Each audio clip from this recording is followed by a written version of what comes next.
So say you found a skeleton. How would you tell it's a dinosaur? You personally, how would you decide? Well, interesting question. I don't know. I'd have to do some research on that.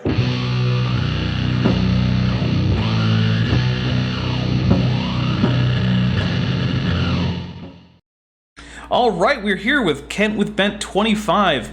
We've done a quarter century worth of Kent with Bent. Yeah. It's so old. I know, it's weird. When I first did this one, it was just because Bent Hovind and I used to watch Kent Hovind debates and laugh at how stupid Kent Hovind is.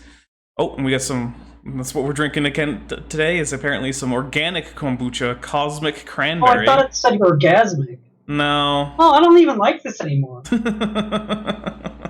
All right, well, we got a pretty full house today. We got Lucas here, Jens is here, Deadly D1001, RJ, we got TD Lane, Illuminati, G-Man was in the audience. G-Man. G-Man, oh G-Man. You should come on sometime, man. We'll do a Kent with Bent with you. It'll be great. I promise. I will always be nice to G-Man. Always. That's a promise. I actually believe you. You're a nice guy.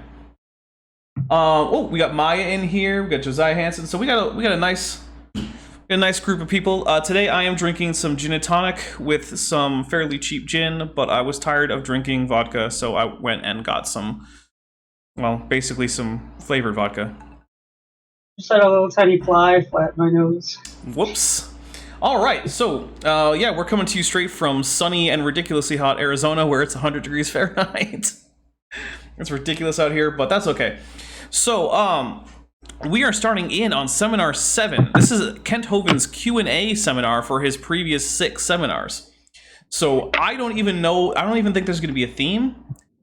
He basically says that this is just like the common FAQ type stuff that he's got over the years of giving these seminars.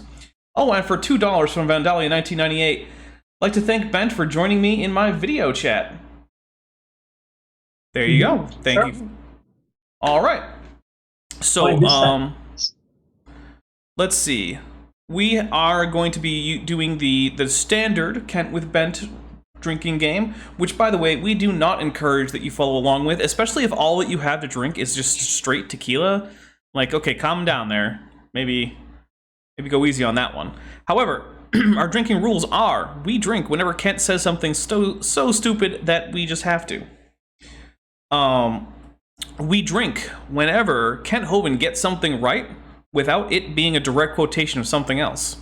This is a fairly new rule, so we drink whenever Kent Hovind tries to tell a joke and neither of us laugh. We also drink whenever Godzilla happens. Let's get an example there. I'm supposed to be ready for that. Yeah, come on, Bent. Let's see. The Dapper Dominus. Okay. Yeah. Oh, I come did on, the Bent. thing. Did it. You did the thing and it didn't go? I did it. Oh, there it is. It's just a delay. There we go. There you go. So whenever... Delay. I don't know. So you Drink go. for Godzilla. Drink for Godzilla. We also sometimes drink for Mothra. It's a little up in the air. But yeah, when Toho monsters come by for a visit, we drink. So maybe someday I'll get like a... I don't know, an Anguirus or a King Ghidorah sound. Probably not, though. Too lazy. All right. Yes, Bent is slacking Tesla Ranger. It's true. All right, so I think that basically is it. I think we're ready to dive into this. You ready there, Bent? Yeah, I'm ready. All right, here we go. Kent with Bent 25. If you've gotten this far, hopefully you've seen the first 6, because we I only saw 5. will be covering new information. I taught science 15 years, and I cover information on the subject of creation, evolution, and dinosaurs. I take the position that the Bible is literally true, scientifically accurate in all details, and the evolution theory being taught in our schools is the dumbest and most dangerous religion in the history of planet Earth. We're going to be covering a wide variety of questions that I get during my Dumb and Q&A dangerous. time. Everywhere I go, I try to ask, teach for an hour or so and then have question-answer time. And I've heard most of the questions that come up in the last 17 years that I've been doing this. We'll be covering a wide range of things like... Wait, so people have asked him questions that he hasn't heard? Maybe. I feel You like... did. You asked him the question he had. That's true. And How then do we see I was going stars to billions chat of... that in his debate that he canceled twice over this past weekend. Oh, that's the thing we should probably bring up. So Ken Hovind has now run from Okay, more Eric. debates than I think I've even tried to have. So Ken Hovind has once had quote-unquote technical problems in his debate with Eric Hovind. Then he rescheduled it for this past Sunday. Then he just was like, no, we're going to cancel that. We can't do it that day. So, yeah. Ken Hovind, I mean, it's not like he wasn't running from debates earlier. If you remember how long it took to get him on Non Sequitur with Aaron Ra, it took like 2.5 weeks. Like 4 different times, I would open up a stream for a Non Sequitur show, ready to watch Ken Hovind and Aaron Ra have a discussion, just for the hosts of the Non Sequitur show to say, well, Hovind bailed again, so it's not happening. So, yeah, this guy has literally run from more debates than most people have ever even tried to set up. It was ridiculous. light years away. Have there any fresh dinosaur bones been found? Not even. Oh, yeah, and yeah, it was a debate with Eric Beertaller92, who is in the chat. That's that Eric. I'm pointing at the chat, but you can't see me pointing because I'm standing still in the bottom left corner of the screen. I'm pointing at the chat. You want to point to your right. I don't know. Or wait, no, your left. I don't know what's going on. Yeah, there you go. That way is the chat. We'll just go. Fossilized yet. Why are there so few human bones found? What about the Bible codes? Why do you use the King James Version? Are there contradictions in the Bible? What about other religions? Could they be right? What about global warming? And where do the races come from? A whole bunch of stuff we're going to be covering as quickly as we can. There is much more information about all of these topics on our college class. I don't know why global We warming taught made me college laugh out classes, loud. CSE 101, the 100 series. Oh, he's got a good tie on today. Does he have hands in the way? Oh, he does. 1, 2, 3, and 4. You can take those, and where we have time to go It's into a got lot more dinosaurs and detail. pterosaurs. And then the 200 series is even You know more what, though? depth than I'm going that. to say the whole global So warming because- thing that he said was a joke, and then I laughed at it, so we don't have to drink for that. Okay. I also want to point out, we could do the CSE 101 and 201 or 202 or whatever it is things after this, where he goes into even more depth, and I've seen some of them. It's like 40, 50 hours worth of Kent Hovind just nonsense. It's amazing. This show will never end! Basically. So, actually, if you guys haven't seen my Kent Hovind gets genetics badly wrong video, which is the one that Dead Kennedy in Space did the audio work for me, because thank you very much, Dead Kennedy in Space. Kevin, you were amazing. But yeah, that's from his CSE, I think, 202 class. So that's a preview of the kind of nonsense we'd be in for if we did that. So I think we might have to do that after this, because this is the last seminar, but it is a 5-hour and 20-minute seminar, according to YouTube. So I don't think it actually necessarily is that long, because the one I clicked on that had the whole thing together, I think might have actually like doubled the actual seminar up, so it might only be like 2 hours and like, 40 minutes, but even then it's a long time. But yeah, here we go. If we don't get enough information, or if I don't answer one of your questions, you can call into our daily radio program. Every day, 4:30 to 6, currently, we may change the time someday, but currently 4:30 to 6 Central Time, Monday through Friday, when I'm not traveling. I'm live on the internet, drdino.com or truthradio.com, and you can take our college classes and ask questions there. We cover just a whole lot more material. All of the slides that I use in my seminar, and it's close to 7,000 now, are available to download off my website, drdino.com, or you can just order the DVDs or CDs of all of them. Truthradio.com. And then you click on broadcast schedule, and it says under construction coming soon. So I guess that never happened. But you can donate, and then you can click to listen. Oh, is there actually Kent? It's playing something. Oh, so something went up there. It hasn't just been in construction since like 2006. It's weird music. At first, I thought it sounded like a vacuum cleaner. I don't know. It's weird. Okay. But okay, yeah. Slides, and a lot of slides you'll see they've got a little asterisk near the end. That indicates there's something in the notes section of the slide. And there's a lot of things I have to skip just for sake of time, but hopefully we can answer some questions for you here. The Bible says in Ecclesiastes, I applied mine heart to know and search and to seek out wisdom. Are you going to get to a question, Kent? And the reason of things, and could give an answer. That you'll get here. Well, one of the questions I often there we get go. as I There's a speak question. at universities is, hey, Hovind, are you the only one that believes in creation? Don't all scientists believe in evolution? Absolutely not. I don't know how that question even comes up. Not all scientists do not believe in evolution, number one, okay? Thousands and That's a double thousands and negative. thousands of them are creation scientists. For instance, Dr. Russell Humphreys worked for years at the Sandia National Laboratories. There's a good article about him on the Answers in Genesis website. Hey, I've been there. They've got a whole list of 180 some or 200 scientists today who are young earth, Bible-believing, six-day creationists. Dr. Humphreys said, using a simple statistical approach, I would conservatively estimate that in the United States alone, there are around 10,000 practicing professional scientists who openly believe in six-day recent creation. All right, and how many of them are geologists or astrophysicists or evolutionary or just biologists in general? Would it basically be none? Because, yeah, there's this list that creationists like to tout, which is like, oh, look, this is the list of all these scientists who have signed this we're questioning evolution thing. Now, first, a number of those scientists have asked their names be taken off, and they haven't been because they were misled about what the point of the statement was. But of the remaining scientists, basically none of them are in fields relevant to the age of the Earth or biology. Whereas there are thousands of scientists named Steve in the relevant field who have signed a counter statement. Check out Project Steve. Yeah, Project Steve, check it out. So first, it's not true that all scientists believe in evolution. Secondly, even if they did, that's not how you establish truth. It doesn't matter what the majority believe. The majority has a long history of being wrong, okay? They used to teach, all the planets go around the Earth. The majority was wrong, okay? Don't believe... Hey, he got that right. No, it's technically right. Yeah, but the thing is, though, Kent, that the majority believed it because the math worked. And when they found simpler math that actually better and more parsimoniously explained the data and explained more of the data that was actually available, the consensus changed, because that's how science works. Believe it or not, there still are some scientists who are geocentrists, who teach the Earth is in the center. And everything goes around the Earth. And I've got the books in the library. You can read those if you want to take that. Wait, is he comparing creation scientists to geocentrists, who are both in the minority? Okay. I've looked at the subject. I can't buy it yet. I think they're wrong. I think the sun is in the center. There was a time when they used to teach that big rock... Like, he's like, I think they're wrong. Not like I can demonstrably demonstrate the inaccuracies of the geocentric model and why it's physically impossible. No. Kent Hovind's just like, it seems less than likely to me. That's probably what he thinks about the flat Earth, too. Rocks fall faster than little rocks.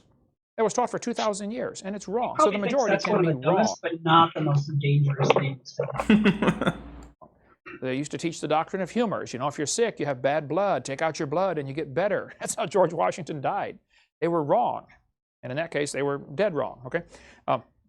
In John chapter 7, many of the people, therefore, when they heard this, said, of a truth, this is the prophet. Others said, this is the Christ. But some said, shall Christ come out of Galilee? Hath not the Scripture said that Christ cometh of the seed of David out of the town of Bethlehem? Notice what happened here in John chapter 7. The people were arguing about, was Jesus really the Christ? And some of them said, wait, Christ doesn't come out of Galilee, and Jesus came from Galilee. The problem is they had a misconception. They thought Jesus came from Galilee. Where was Jesus actually born? Bethlehem. So they had the whole wrong problem. They're arguing about the wrong subject. So in John 3:43 it says, so there was a division among the people.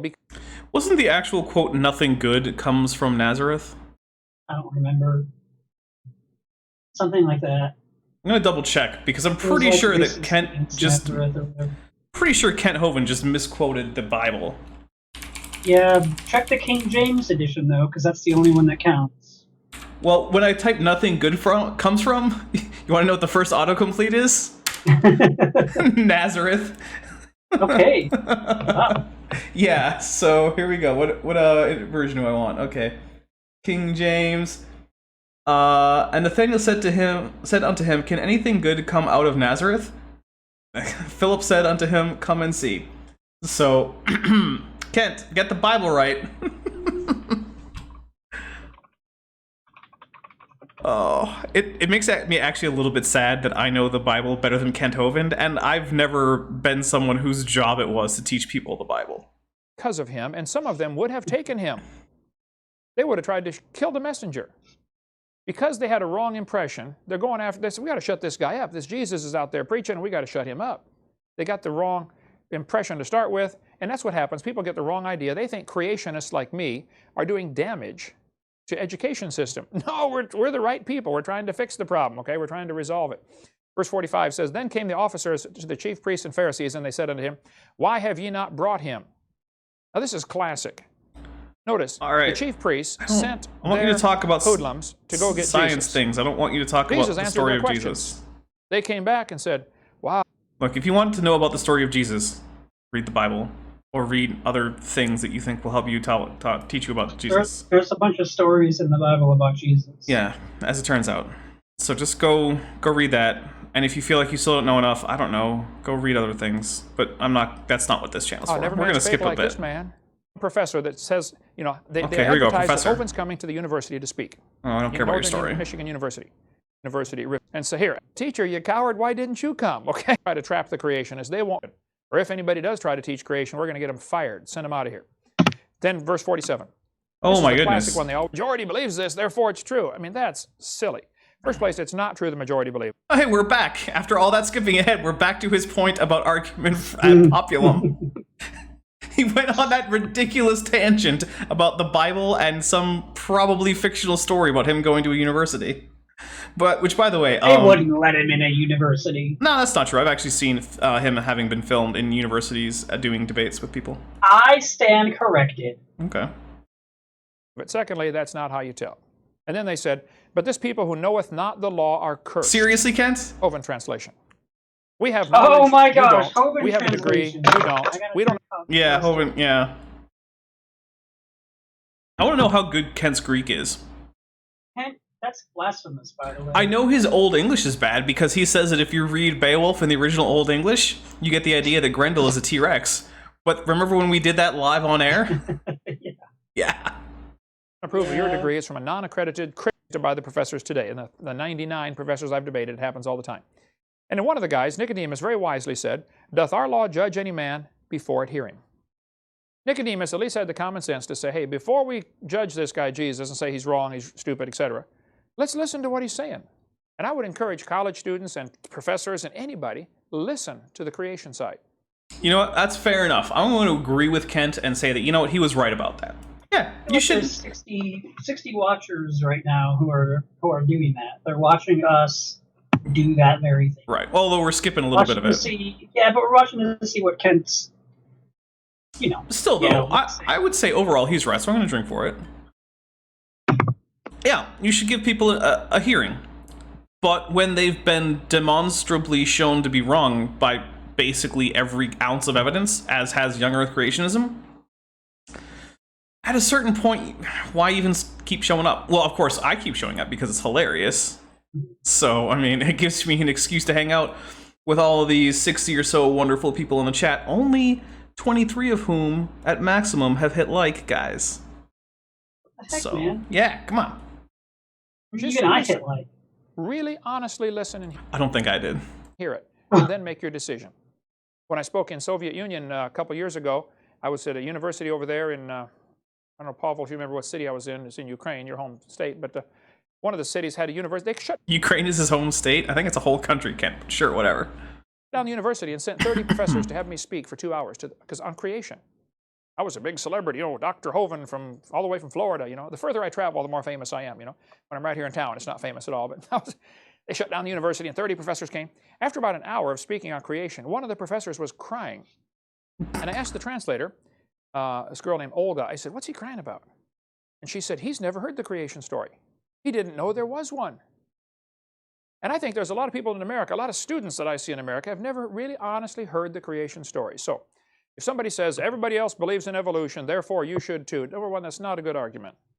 Kent is right. I'll drink for that. That is not a good argument. Now, what is actually a fairly decent argument is over 99% of the people who have dedicated their lives to understanding this issue, something you probably no longer have time and never had the inclination to do, all reject young Earth creationism and accept the general scientific consensus. And you probably should too, because you have neither the expertise nor the time to get to their level. That's actually not a terrible argument. It's like if you went to 100 auto mechanics to see what was wrong with your car, and they all said that it was your transmission. But then you went to Bubba, who has never studied auto mechanic work at all, and he says that it's your air filter? Technically, it's true that those 99 actual professional auto mechanics saying that the problem is your transmission, they could all be wrong, and Bubba could be right. However, if you were a betting man, I would bet on your transmission. Right. And Bubba taught high school science and math. Yeah, but he didn't, though. He went into a few churches that said they had a school, and he taught young Earth auto mechanics. He taught that the car was invented in 2006. Oh. Yeah. And that. What about all the evidence that it's older than that? Oh, that was put in there by Big Pharma to convince you that you need steel beam melting vaccines. Okay. Yeah. It's not true, okay? Right. And listen to the creation side. Understand it. Because when I get done talking, a lot of times, like in the airplane, I sat by somebody who believed in evolution just last week. I said, well, let me just explain the creation side. Took 3 minutes. Explained the creation view very simply. And they said, wow, that makes a lot of sense. Well, yeah, just listen. Okay. Is that a real thing that happened, Kent? Because I bet it's not. Also, I may have inhaled some gin. Okay, so what they got to say. Okay. Accidentally. We started with the false assumption that Jesus was from Galilee. He wasn't, okay? He was actually born in Bethlehem. Some of the Pharisees had not believed him, so therefore that's proof that he's not right. Oh yeah, and 2B323 makes a really good point. A guy who was born and raised in the Western world who hasn't heard the biblical creation story. Cool story. Yeah, basically.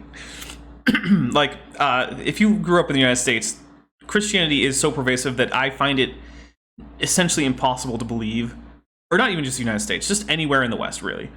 Christianity as just a cultural background is so pervasive that I find it hard to believe that you are not at least familiar with the major stories and the basics of the theology. Maybe not the details, but you probably know the very basics of what Christianity is. You get the same thing today. Some scientists don't believe in creation, therefore creation's not true. That is absolutely stupid logic, okay? And they'll say, has he published in science journals? As if, well, you don't see creation articles in National Geographic, therefore that proves it's not right. Well, you didn't see many capitalist articles in communist journals 10 years ago either, by the way, It doesn't prove anything's right or wrong.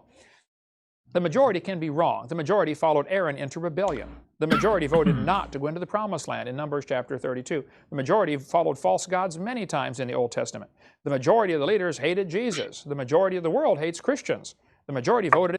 The majority of the world hates Christians? I would actually want a citation on that one. Yeah, I don't think that's real. Yeah, I mean, look, I will say this, right? Outside of the Western world, right, there are a lot of areas where Christians are fairly brutally oppressed because of their religious affiliation, right? If you check out areas in Muslim-dominated areas or places like China or other still somewhat second world countries, also large areas in Africa where there is a lot of sectarian violence between various religious groups. Yeah, it's not a great time to be a Christian in the world overall. I've actually seen some fairly reasonably sourced statistics saying that if you just look at groups who are persecuted for religious identity worldwide, Christianity is actually the largest group of people, or they have the most people who are currently being persecuted as a result of religious affiliation. It's extremely the opposite in the Western world, where Christianity is sort of a dominant cultural force, at least as sort of a background, even if it's not always believed by the majority of the population. But yeah, but I still don't think that the majority of the world hates Christians. I mean, for one thing, Christianity makes up, what, like a third of humans in the world, or at least nominally Christian? 2.2 billion in 2010, then it says 2.4 billion in 2015. Out of 7.5 billion. It's about a third. Yeah, so under a third. A bit less than a third. So that would mean that most non-Christians would have to hate Christians in order for it to be the case that the majority of the world hated Christians. I just don't think that that's a likely thing. But well, you know what? That's stupid enough. I'm going to drink for it. Plus, I'm a little thirsty. So here we go. And the majority voted in Bill Clinton twice. I mean, that's just literally true, Kent. It's just a literal fact. And Bill Clinton twice, for heaven's sake. I mean, the majority can be wrong, all right? What do you mean wrong? It's not a question of right or wrong as to who the president is. I'm going to drink again. Bill Clinton wasn't the president? Look, if the majority votes for someone, that's what the majority did. You can disagree with them, but it's not wrong that it's the case. It's not wrong that Bill Clinton was the president. He was the damn president for 8 years. That's what happened. I remember. Me too. It was terrible until we got to the next one, and I realized that it wasn't that bad. And then we got to the next one, I was like, oh, maybe that wasn't so bad. And then we got to this one, and I was like, oh, maybe that one wasn't so bad. And I fully expect that when we get to the next one, I'll say, oh, maybe the last one wasn't so bad, because it's been the trend. The trend might break this time. I don't know. I don't want to get political. Okay. We'll see. Can be dead wrong. But it's not true that all scientists believe in creation. There's a book here by Robert Gentry. Robert Gentry is a good friend of mine from Tennessee. Oh God, He's a polonium very famous halos? scientist who did work on the disposal of radioactive waste, nuclear waste. What do you do with this waste product? You J-seal it. I'm sorry, that was... PTSD! I'm sorry. That was a little throwback to Bent and I's time in the Navy. It's an effective way to seal it. It really actually, is. Yeah, you J-seal it, and then... But then we just pass it off to Radcon, and they do whatever they do with it. I don't actually know what you do with it after that. Robert Gentry died in January. Oh, of this year? Yeah. Well, Robert Gentry. You were really dumb about a lot of things, but that's okay. He would do research on the granites around the world. He discovered that as you looked at granites under a microscope, you find they got little tiny halos in them. Radio-polonium halos. We'll get into more of that later. But as soon as they found out that his research was proving evolution is not true, because he really proves the Earth was never a hot molten mass. He never mentioned creation, never mentioned God, just purely scientific research. They published him in all the major Gentry journals. got a master's degree in physics from a real university, University of Florida. Yeah, he had a real degree. And by the way, first of all, we have a $1.99 super chat from Mothra J Disco who says Reagan got voted twice. But I don't see Kent moaning. That's true. And I say we drink for Mothra, because Mothra's here. Like I said, I did actually say at the beginning of this, whenever the Toho monsters come in for a visit, we drink. So I say we drink for Mothra J Disco. Ooh, actually, I've been referring to as he, but Mothra's a she. Mothra J Disco. Let me know the pronouns. At me with the pronouns. Mothra ends in an A, so that's a girl. But then Disco ends in an O, so that's a boy. So. But Disco is a last name. It's like if you meet a girl named Stevenson. It means Steven's son, but now it's just a last name. Wait a minute, but if it's Steven's son, how could it be a girl? Exactly. I'm so confused. Wow. Guys, Gentry's work is proving the Big Bang Theory wrong? No, it's not. No, it's fucking... Oh my But he said it. Okay, I have to drink. Hold on. Okay. He's basically saying this appeal to authority isn't legit. And then he's just appealing to a book. Well, yeah, there's that. Without reading any of the arguments or anything like that. Thanks. Okay, so Gentry wasn't even arguing in that book against the Big Bang. He was arguing against radiometric dating. If every single aspect of radiometric dating were proven completely wrong tomorrow, it would not affect the Big Bang in the slightest. Because the Big Bang isn't based on radiometric dating. No one thinks it is. Well, Kent thinks it is. No one is out there radiometrically dating galaxies or the cosmic microwave background radiation. Oh my god. Okay, we're gonna keep... No, I'm gonna drink again, because I gotta... Right. Oh my goodness, that was so stupid, it was a 2-drink. Okay, here we go. They took away his funding and shut him off like a spigot. They persecuted somebody just because his work was not supporting the sacred cow, i.e. evolution. It wasn't arguing against evolution either, so let's drink again. Robert Gentry was trying to dispute radiometric dating, and basically he said that because he was detecting polonium halos in granites, there was a problem with the assumption behind radiometric dating. Now, his reasoning for this was that polonium, which it's not a very common element you hear about because, well, there are no chemicals using it because it has an extremely short half-life. Basically, most isotopes of polonium on a human timescale, essentially don't exist because they decay so fast.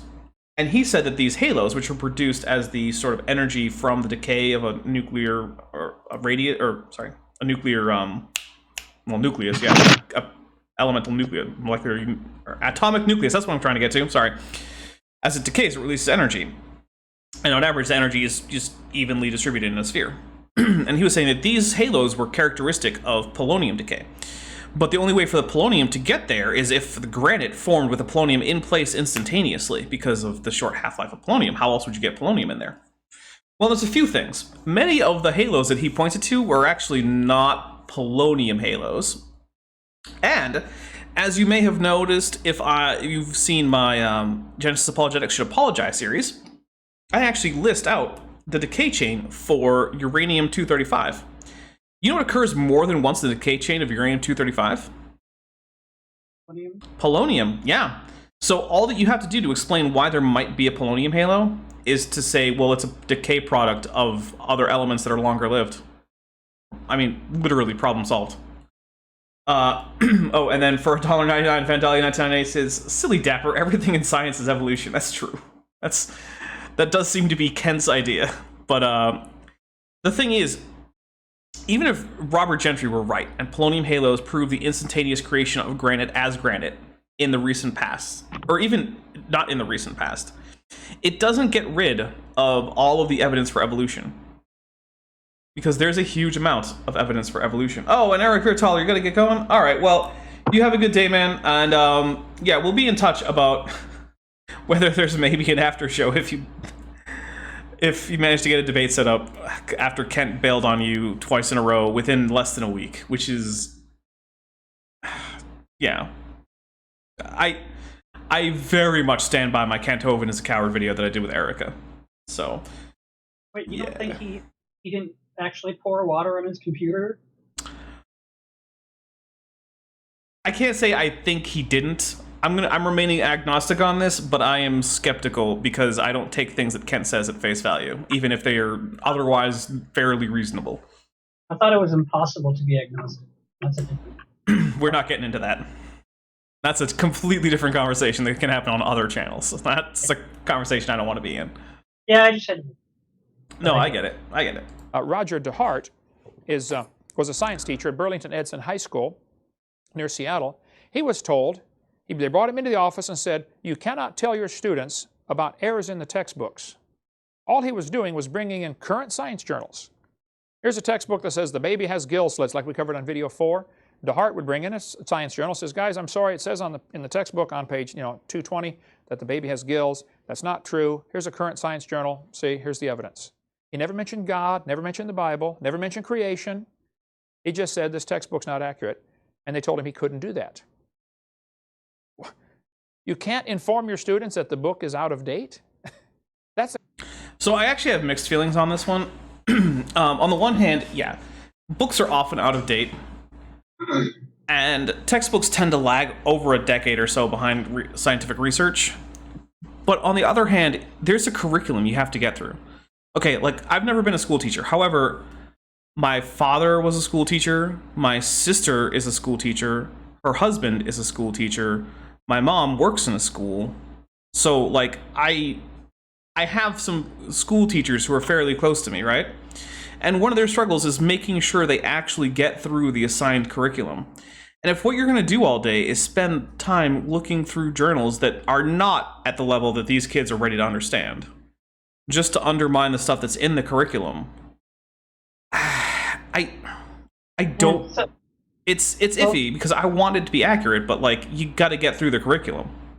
When I was in school, stuff like this happened occasionally, like most people when they're in school, and it's not a big deal. Yeah. The teacher just says, or the professor in college just says, oh yeah, they figured out something else. This isn't true anymore. Yeah. And then they just move on, and it's not a big deal. Well, hopefully that's all it was, although I suspect, based on the fact that he was actually disciplined, that it was much more significant. Yeah. But if what you're describing is what happened, if that's all that happened, he just came in and said, hey, the latest research from these sources has said that this is a little inaccurate, okay, that's fine, and he shouldn't have been disciplined. But if what he's doing is taking a lot of classroom time, going over... Well, if he brought in the actual journal to the classroom... Yeah, I would think he'd be reading it. excessive. Yeah. So. The kind of persecution Christians get when they, or anybody gets when they try to go against this evolution theory. Evolution is a carefully protected state religion. I mean, it literally isn't any of those things. It's not protected. It's not anything to do with the state, and it's not a religion. So I'm going to drink for how stupid that statement was. Ugh. I mean, it's protected the same way gravity is protected. If your professor came in and started saying, you know what, gravity's bullshit, like, oh, that would be a problem. Just like communism was a carefully protected state religion when you grew up over there. You don't dare question it. It wasn't a religion. Communism has never been a religion, and I'm going to drink again. Look, communism is a non-religious ideology. It's not a religion. It's stupid. So unless the comparison you're trying to say is that you think religions are stupid, Kent, then I guess, I don't know. Actually, I honestly, when you listen to Kent, the things that he describes as religions that aren't religions are all things he thinks are stupid. So I actually honestly think that Kent Hovind's definition of religion is things that are believed because they're despite being really stupid. Which can only lead me to the conclusion that Kent thinks that Christianity is really stupid. He just doesn't care. Now, maybe that's going too far. Maybe he hasn't actually thought about it that well.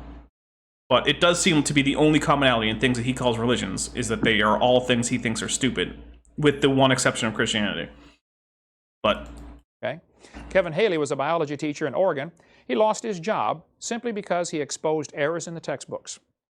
He told them, hey, this book's not right, there's a mistake here. They said, you're fired. Can't teach if you say there's errors. Yeah, if that's actually true, then I'm against it. If it's not, which I suspect it's not, then... That's so unbelievable that I just am going to say that didn't happen, and if I'm wrong, I'm wrong. Well, I mean, he did give us a source, so I don't really have... I'm probably not going to look at it right now, but hold on a second. Let's go back to it. So if anyone has access to the June 24th, 2000 publication for World Magazine, which it's page 23. Yeah, page 23. Let me know, and I will be very happy at some other time to look over it and issue an apology for not believing Kent if his description is broadly accurate. And I'll even take a drink for him being right. Lost his job simply because he exposed errors in the textbooks.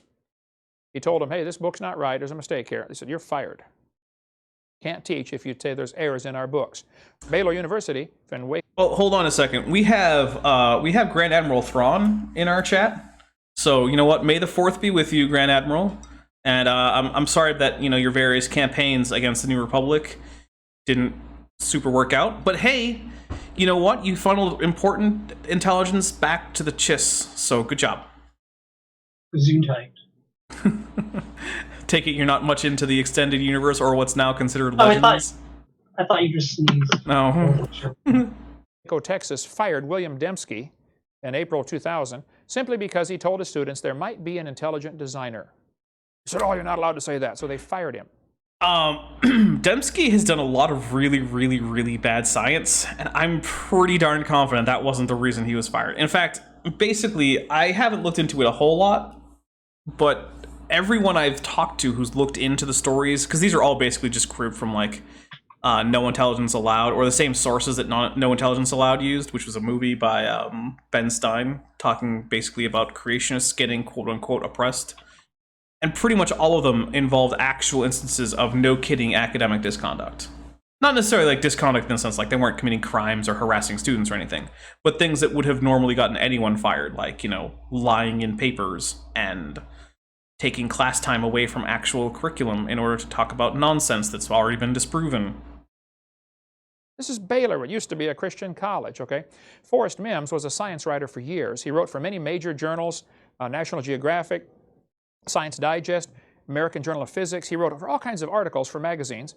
But then when he applied for a job at Scientific American, he was denied. They said, you can't work here because you are a creationist.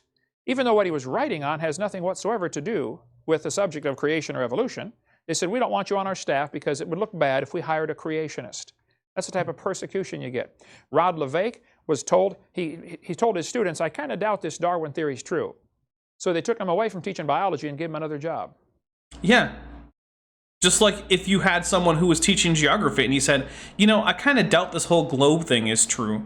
Maybe the Earth is flat. That person shouldn't teach geography. Let him teach English lit or something if he's competent to do that. They said, we don't want you teaching biology because you might make our students doubt Darwin's theory. That's how it's protected. It's a religion. There's a teacher in Indiana, Dan. I'm going to drink again because it's stupid to say it's a religion, and I'm thirsty. And Clark, his principal called him in, Ed Eller, or the superintendent, and said he could not introduce creation to his class. Now, there's no law against teaching creation at all. There are no court cases that says you can't teach creation. They just said you can't be mandatory. But teachers always have the right to teach creation. But here's the problem. The law says you can teach it, the court says you can teach it, but your boss now says you can't. So he quit his job finally over that. He stood firm and said, look, I'm not going to bow to this one. He quit his job. Dean Kenyon wrote the book Pandas and People. He was a science teacher at San Francisco State University. He wrote this book and says it's a biology textbook, basically, a science textbook. No, it's not a science textbook.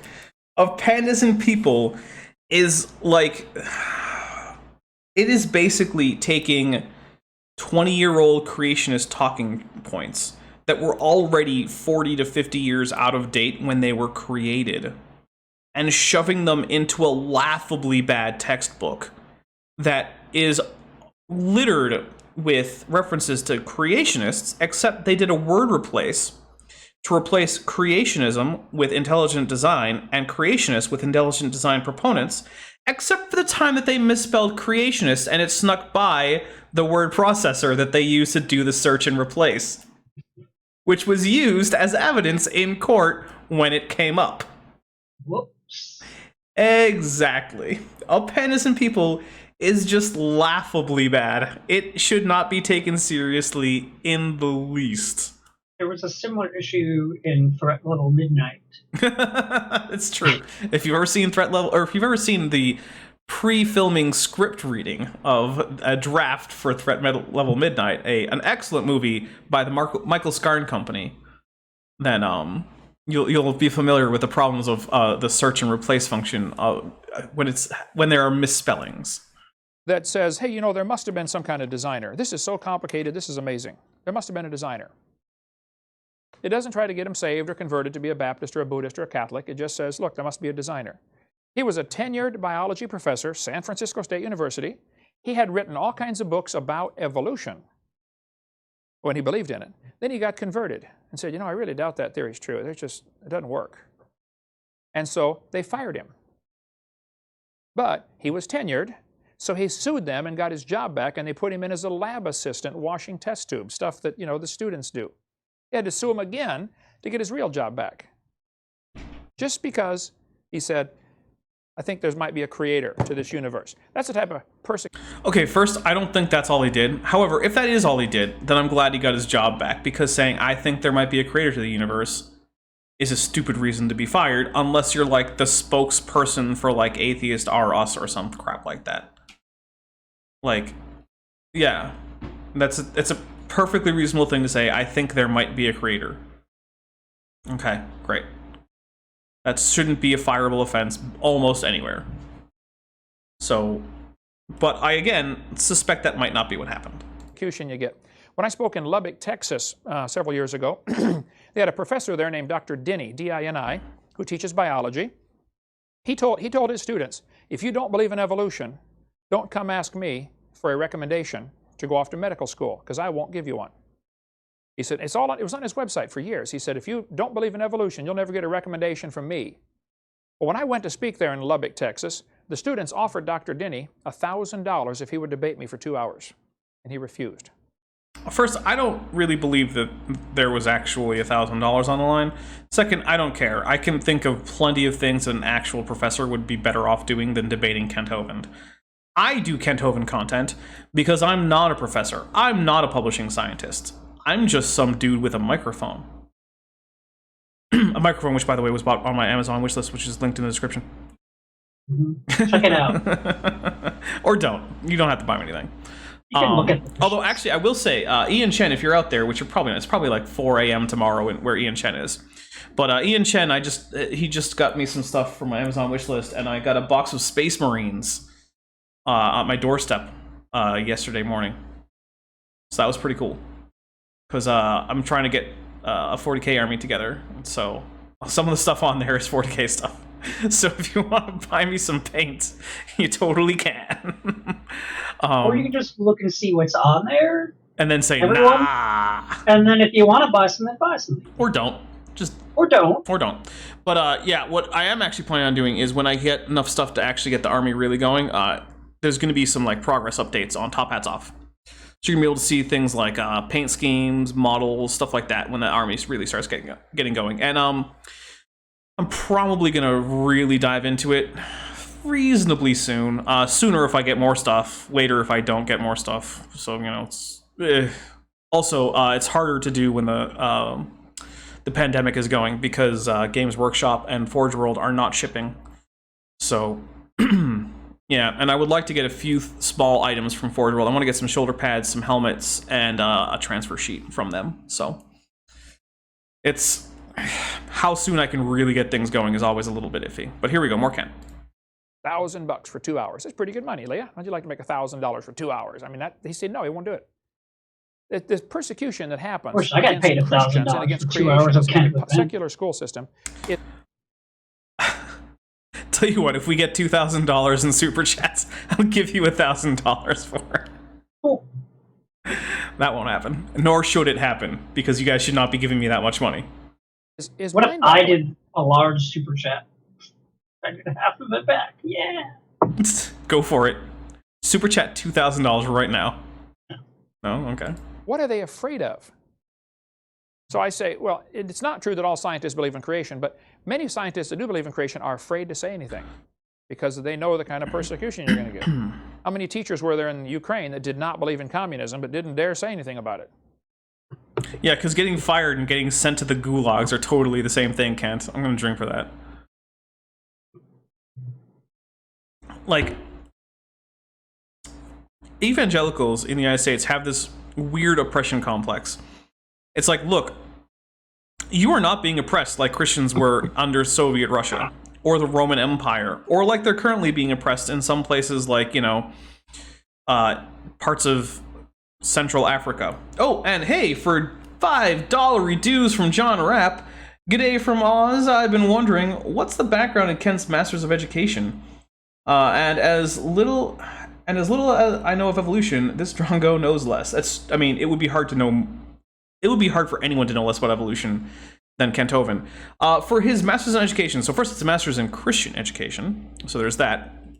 There's also no evidence that he ever earned a bachelor's degree anywhere, so it's unclear as to how he qualified to get a master's degree in anything, but his master's degree in Christian Education is from a degree mill that operates, at least currently, out of a double-wide trailer in the middle of nowhere, I think in Texas. But Bent, can you double-check to see if it's Texas? I don't want to lie about it. Patriot University is a house, a trailer in, I don't know. No, well, it's a double-wide trailer, and it is a degree mill. It's a fairly expensive degree mill, to be fair, and apparently they do require you to read some books or something that they send you, but it is not accredited anywhere. And Kent Hovind, so when people pointed out that he needed to have a thesis written, that is when Kent Hovind said, well, it's private, because apparently he didn't know that you needed such a thing in order to get your degree. And then, when people pointed out to him that as a matter of record, actually, it's not even his master's degree. I don't even think he has a master's degree. This is what I'm talking about, his doctor's degree in Christian education. Does he have well, he says it's a doctor's degree because he doesn't know the word doctorate. Does he even have does he even claim to have a master's degree? It's in Colorado Springs or Del Norte, Colorado. And it says on his Wikipedia he has a bachelor's of religious education that he got in 1974. Oh, well, maybe he does have a bachelor's. I guess I was wrong about that. From Midwestern Baptist College, which is also uncredited. Oh, of course. So he doesn't have a bachelor's degree. But it might not be a house. Well, it's not a bachelor's degree, at least. I don't know about a master's, though. Yeah, I've never heard of anything about him having a master's degree. But yeah, so if you want to read his PhD, he got a master's and doctorate in Christian education. Okay. Correspondence from a trailer. Yeah, well, in Colorado. I'm not going to knock the correspondence part. You can get a legitimate PhD via correspondence if you really want to. Okay. Like, there's nothing wrong with correspondence courses. It's just that this institution is not allowed to give out anything like that. So, yeah. But if you want to read his doctoral dissertation, it is available online, and it includes spelling, grammar, and composition that would have been the height of my very own 5th grade compositional capacity. Anybody, even if you don't even smile right at Stalin, he'd kill you. You'd end up in the gulag someplace. That's the kind of thing that's happening in America, believe it or not. No, it's not. No one's going to the gulag for teaching creationism, Kent. They're getting fired. Okay, you know what? Hit 1 in the chat if you would rather be fired from your current job, if you have one, and hit 2 in the chat if you would rather go to the gulag. Let's just see how that goes. If a person doesn't support the evolution theory vocally and actively, they'll be banished to academic Siberia. They lose their grant money. Yeah, but academic Siberia, Kent, isn't actual Siberia. You don't have to chop through the ice in the toilet to take a crap in academic Siberia. You just don't get published and you have to go get some other job. Will lose their job. It's sad. And Patrick Henry College was told back in November of 2002, I believe, that they weren't going to get accreditation because they didn't teach enough evolution in their college. There's an article in a Yeah, as well they shouldn't. It's like not teaching gravity. Okay, I know Kent is never going to accept this. He's probably never going to watch this. Although, also, we're getting flooded with ones. I don't think anyone would rather go to the gulag than just simply be fired. So, good to know. Oh, Mothra J. Disco would much rather go to the gulag. Well, Mothra, off to gulag. You go gulag now. But, I'm going to put this out here, right? Evolution is to biology as general and special relativity is to physics, basically. Or at least large-scale physics, outside of quantum physics. It is the extremely well-supported and foundational theory of the entire field. Not accrediting a school that doesn't teach evolution is like not accrediting a school that decides that they're going to teach the flat Earth or the electric universe. It is completely reasonable. Any school that teaches young Earth creationism should be, for that reason, completely stricken off of any accreditation list. No apologies. It is completely absurd. It is on the level of the flat Earth. Yeah. Press here. A university professor said she was asked to resign for introducing elite students to flaws in Darwinian thought at the Mississippi University for Women. I spoke just north of there a few weeks after this happened. I talked to some of the people involved. This lady was told she had to resign her job because she was her teaching might make students doubt Darwinism. I do not believe anyone said that. I'm going to drink for it. Because no one says Darwinism but creationists. Bent, you didn't drink. I'm not a drink. What? Go get more. Okay. What are they going to school for? An education or indoctrination? Yeah, Oh. you're going to get an education, I thought. Yeah, and that's evolution is part of that. And it used to be that way, but it's just not anymore. It's pretty sad. And this lady said that this professor that wanted to fire her hadn't even heard her speech. But she was, raising doubts about Darwinism.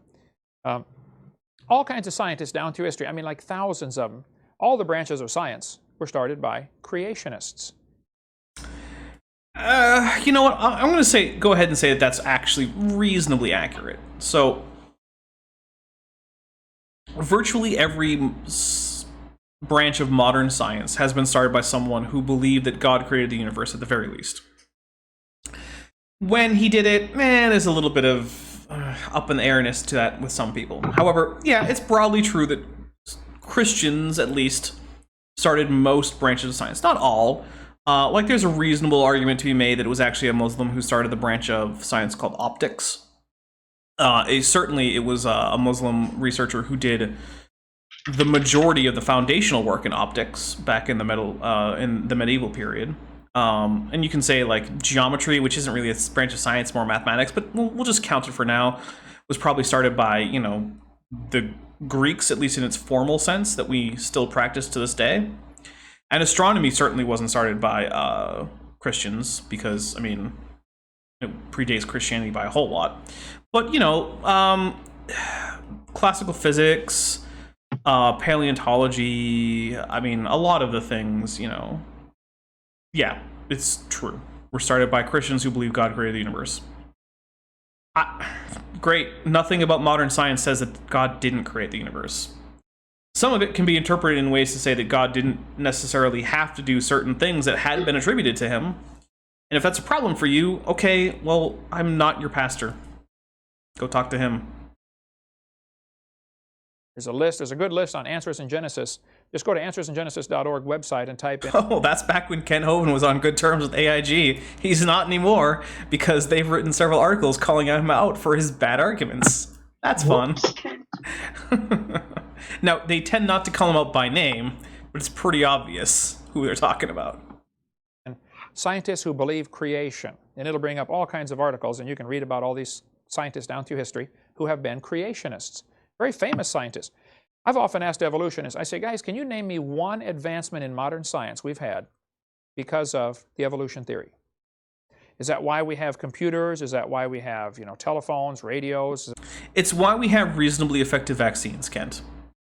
That's one little thing right there. It's why we have reasonably accurate vaccine or effective vaccines. It's also one of the reasons why we know how and that we need to develop new antibiotics consistently all the time. Is that why I went to the moon? What advancements can be named because of this evolution theory? Well, I guess I just gave two. They've never given an answer. There is nothing. The theory is useless. But all. Well, let's string for that. Because even if it had given us no new technologies or medical breakthroughs, which it has, it is still useful for identifying where to find certain organisms in the fossil record, which I know Kent Hovind says doesn't exist, but it does, with certain anatomical features that are transitional, most famously Tiktaalik, which was found in the horrible, awful, disgusting northern reaches of the Great Frozen North, known as Canada. And not even the parts of Canada that are habitable. We're talking like the parts of Canada where no one lives because it's so bad. And they went out there and for years during the few short weeks of summer that Canada experiences, digging in the permafrost to find Tiktaalik. And I've actually had someone say, "Oh, but they didn't predict it beforehand." I'm just like, I'm sorry. First of all, they did because they were researchers in this field, and that's the reason they went out there. And second, you think they just picked a spot in like the worst possible conditions that I can imagine where you would want to go to dig for years because, man, it just kind of seemed like a fun idea? Because I'll tell you what, if scientists base where they did fossil digs based on what seems like a fun idea, they would spend their time in places like Bermuda. They would never find anything, but they'd have a good time doing it. Also, Kent has admitted a fossil record exists. Has he? In a debate with King Crocoduck, his third debate, it was about an hour and 4 minutes.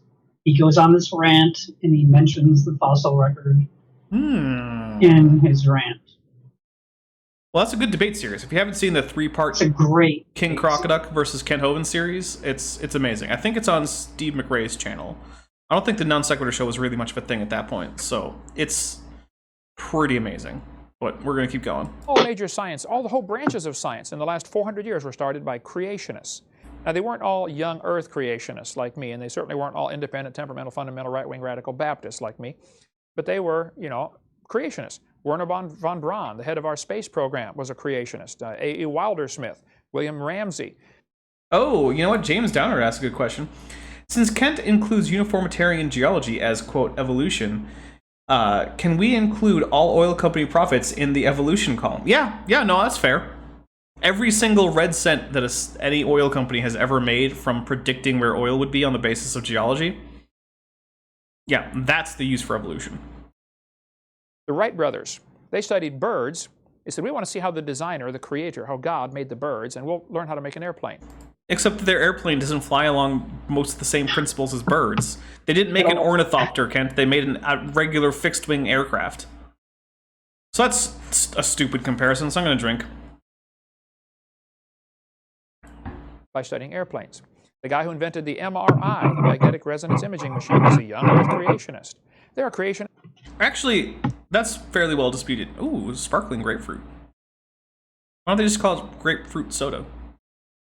It contains 70% juice. Number one ingredient, sparkling water. Okay. Not apple juice concentrate. What? That's not grapefruit. Supposed to have grapefruit. Uh-oh. That's good. They lied to you. Today. A couple good books we have in our library or for sale on our website. In 6 Days is one, and On the Seventh Day. This is 50 scientists who believe in creation. Here's 40 more scientists who believe in creation. You can get these. There are thousands of scientists who do believe in creation, do not believe in evolution.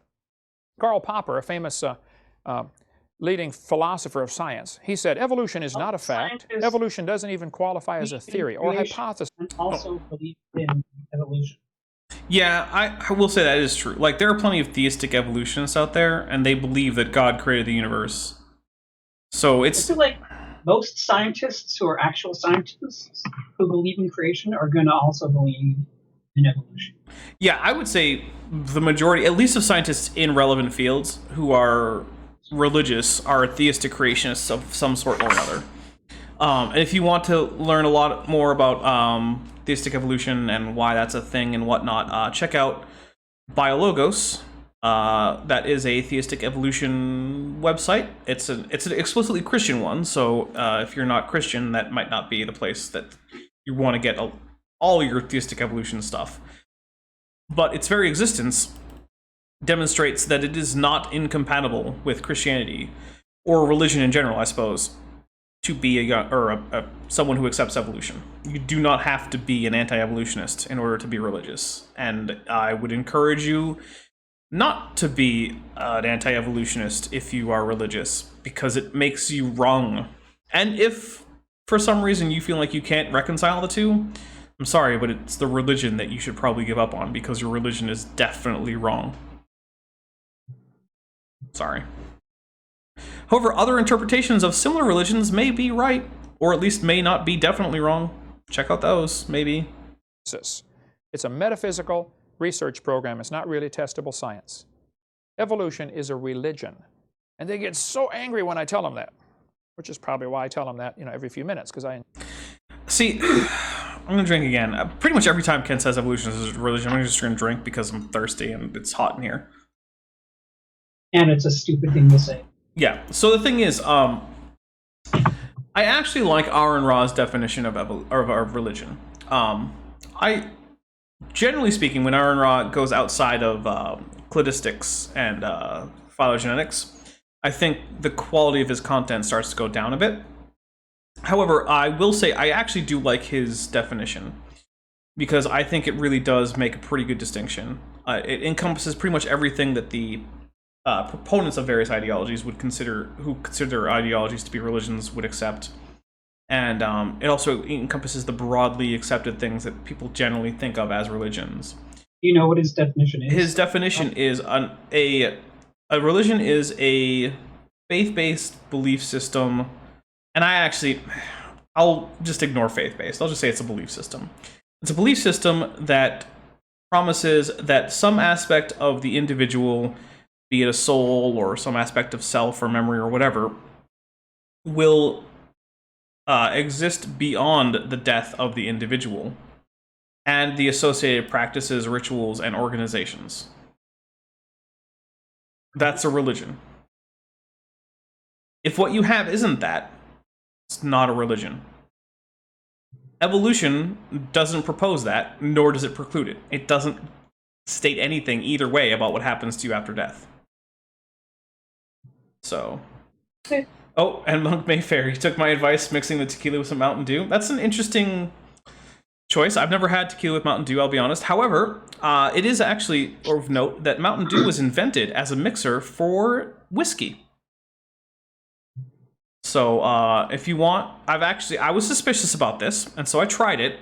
probably, goodness, 17-ish years ago. I did it with George.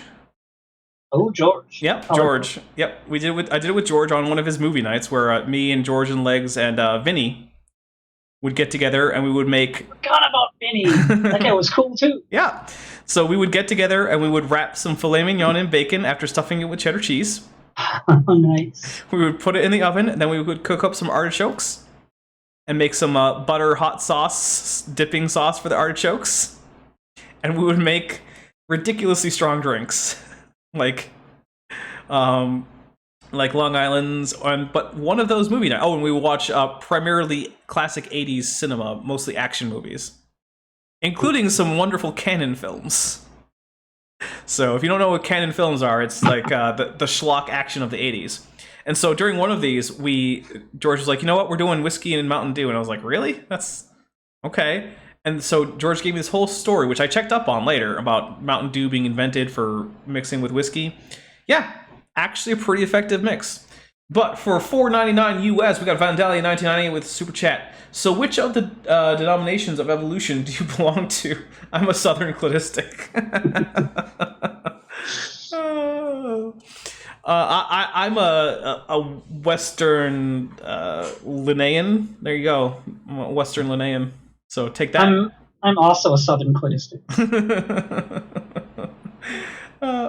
James is a Northern Methodologist. Yo, what up, Chesh? Chesh, let me know. Of course, you can hop in if you want. Hey, Chesh. Also, I used to drink Sailor Jerry's spiced rum with Mountain Dew a lot. Really? Oh, yeah, that is right. I do remember that. A lot. That's why I don't drink anymore. Because I drank enough for a lifetime in 6 years. Enjoy pushing the right buttons, you know. Julian Huxley, his grandfather, Thomas Huxley, was the guy who really pushed Darwin when Darwin's book came out. Julian Huxley said, I suppose the reason we leapt at Origin of Species was the idea of God interfered with our sexual mores. We don't want God telling us what to do. That's why they've accepted evolution. Michael Ruse said... That's... Okay, look. I don't know about that guy who said that. I can't speak for him. But I know of no one who actually accepts evolution because they think that that's the thing that's letting them have sex with their girlfriend. You didn't think that was stupid enough to drink? Oh, yeah, no, we'll drink. Sorry, because of how stupid it was. Yeah. It was bad. No, it was really bad. I almost did the pills for that. So here's the thing, right? I know a lot, and I mean a lot, of people who claim to be believing Christians who have had a lot of extramarital sex. And I know plenty of people who accept evolution who haven't. And there are some of those people who do accept evolution who haven't had lots of extramarital sex who are Christian. So there is just no real correlation here. I defy you to find any significant correlation between violating Christian sexual norms and accepting evolution. I mean, I'm not going to give you advice on your sex life. You do your own thing and consult with a physician if you think you're doing something risky. And condoms are cheap. Yeah. So use them. Evolution is promoted by its practitioners as more than a mere science. Evolution is promulgated as an ideology, a secular religion, a full-fledged alternative to Christianity with meaning and morality.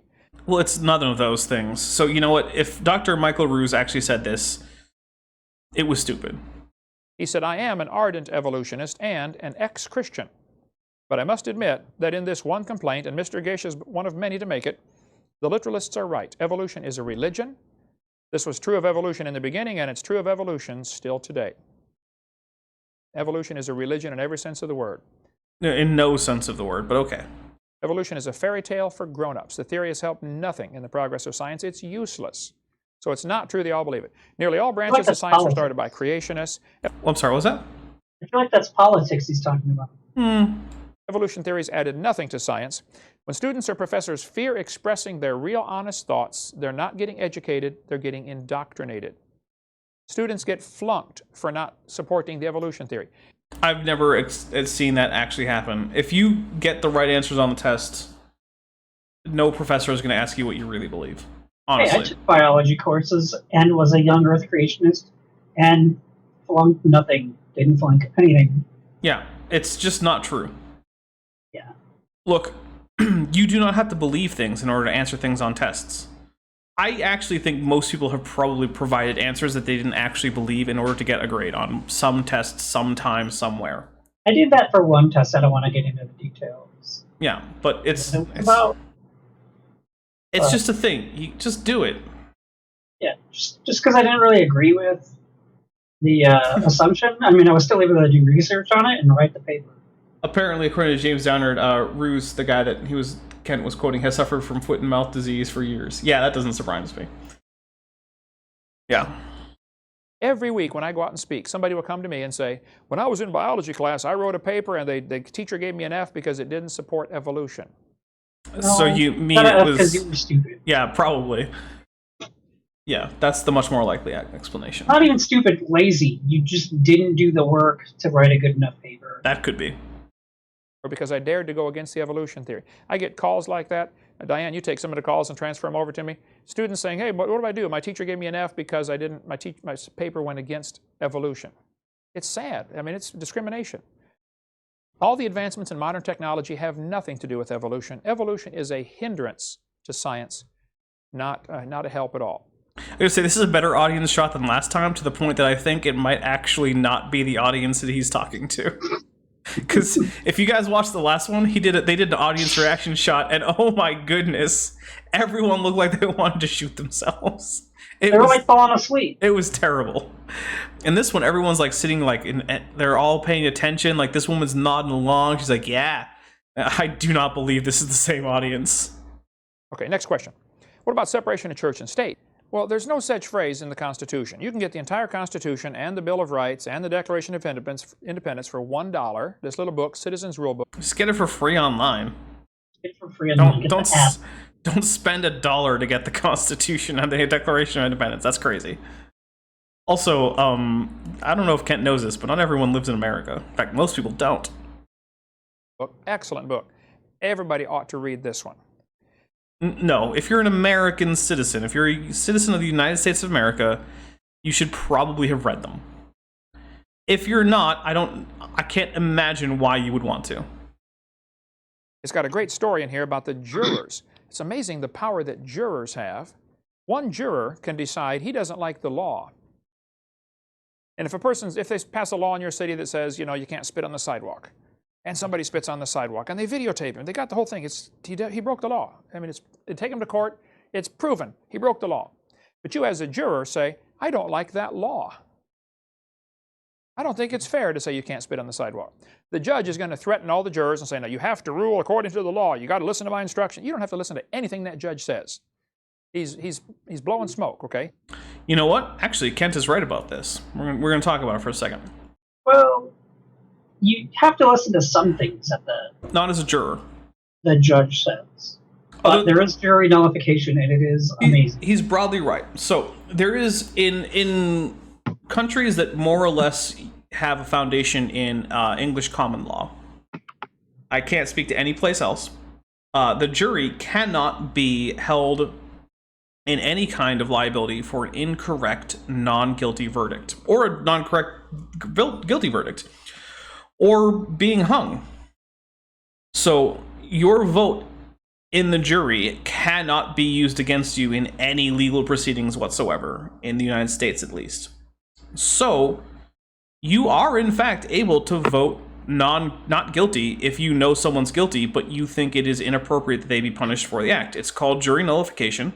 And it is true that judges don't like to let you know about it because they're there to uphold the law as it's written. You don't have to be. So, I try not to get into politics, but I will say this. I do think people should know about their right to nullify laws via jury nullification. If you find a law and you think it is unjust and you're on a jury, just vote not guilty. And the reason I can say that is I think we can all think of instances of laws that are immoral. If you can't, you should read some history books. Because at one point it was illegal to run away from slavery. At one point it was illegal to protect Jews from people who wanted to kill them. At one point, keep on going.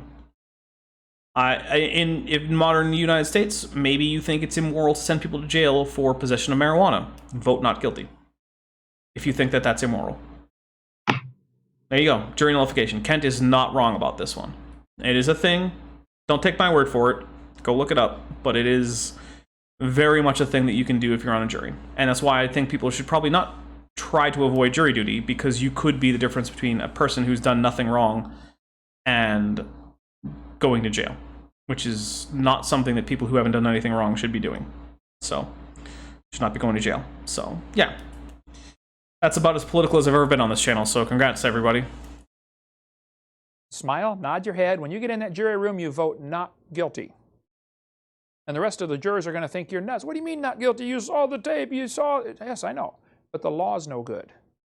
Jury nullification. Powerful, powerful story here. Anyway, the Constitution does not mention separation of church and state. You should get the Federalist papers. Hey, Beach Price is here. Those are all the papers that the Founding Fathers wrote as they were developing this Constitution.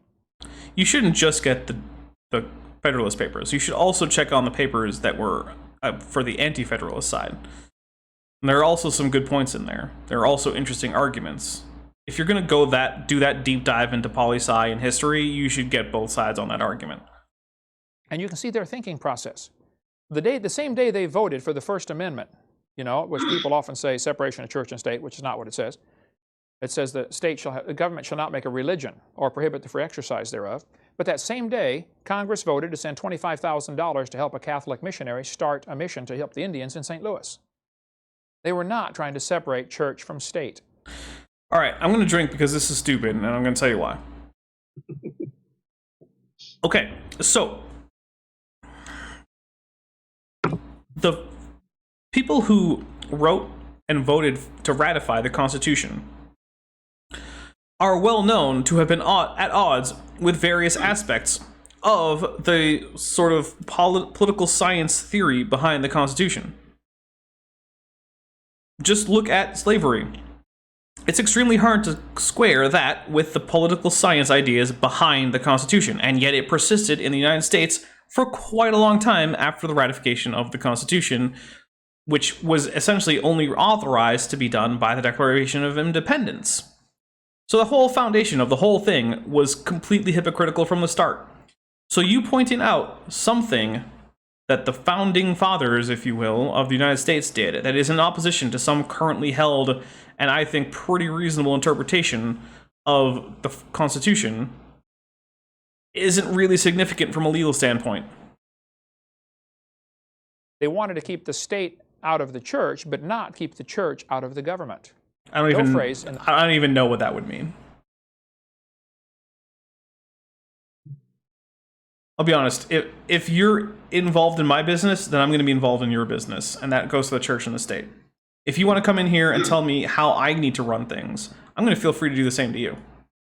The Constitution about separation of church and state, and it's perfectly fine for Christian teachers to do all kinds of Christian things in their school.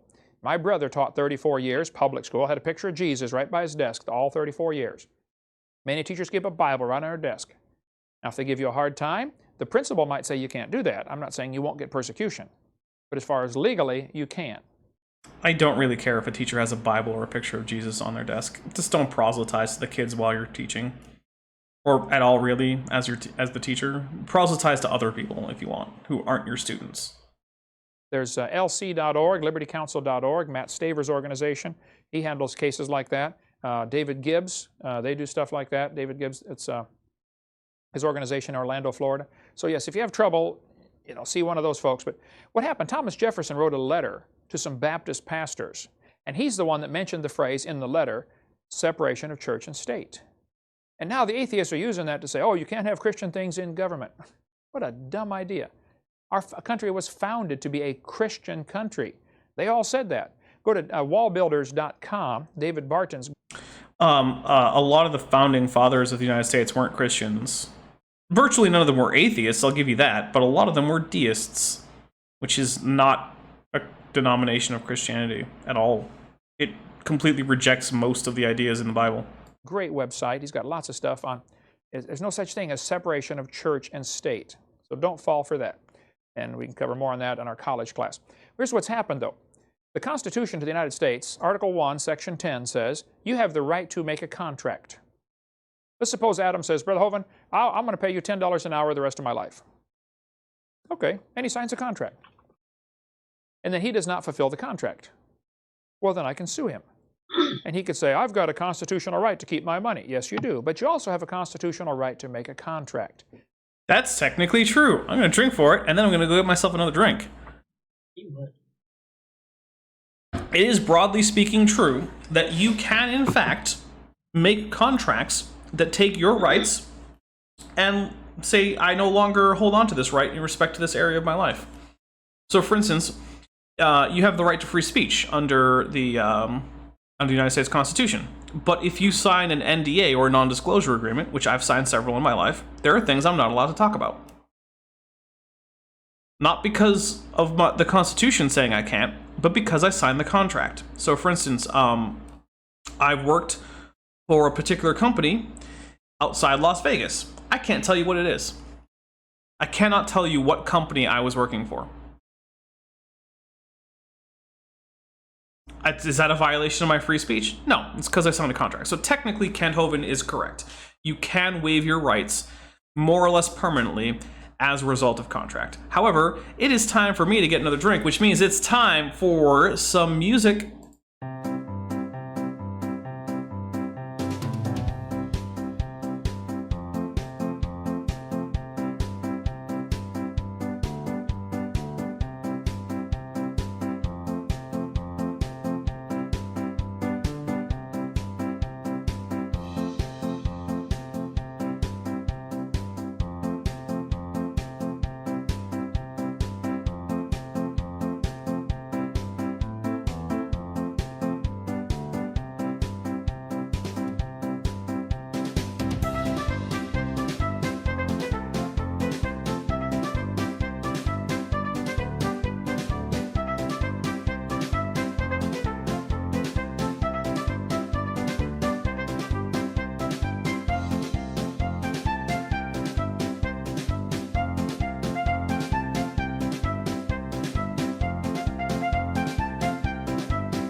Stop.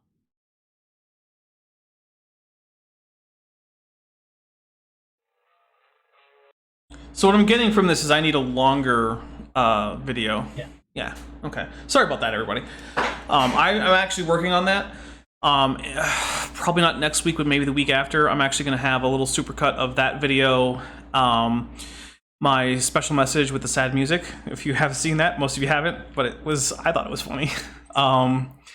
As well as something I'm working on right now. That is the reason there's being a hold up. But hopefully that'll more or less double the length that I can have as an intermission. So, yeah, sorry about that. But let's keep going. And you made a contract. So the judge is just going to uphold contract law. Okay, a question that I very frequently get asked, I would say every single week I go speak, which is 52 weeks a year now for 16 years. Every single week somebody will say, now Hovind, how do we see stars billions of light years away? Maya says you need to pour more quickly. I need to do. I need to pour into several locations more quickly. Is what's going on there. You say the Earth is only 6,000 years old.